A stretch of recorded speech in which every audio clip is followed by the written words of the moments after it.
में किया समर्पित है जीवन सारा मेरे प्रभु। तेरे हाथों में किया समर्पित है जीवन सारा मेरे प्रभु। तन मन और धन से विश्वास लेकर किया समर्पण ये जीवन। तेरे हाथों में किया समर्पित है जीवन सारा मेरे प्रभु।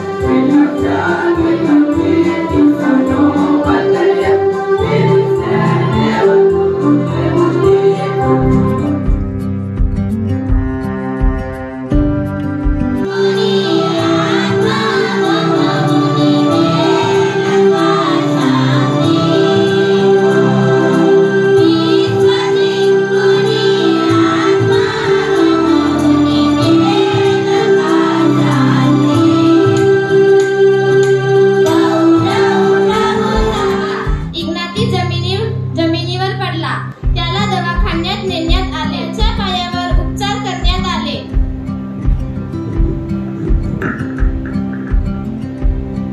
दवाखान्यात असताना इग्नातीच्या जीवनात कायापालट झाला। नर्स, ह्या खाटेवर पडून पडून मी थकलो आहे, मला काही वाचण्यास पुस्तके मिळतील का? हा दवाखाना मिशनऱ्यांचा आहे, इथे फक्त देवाचीच पुस्तके आहेत, चालतील का तुम्हाला? ठीक आहे द्या।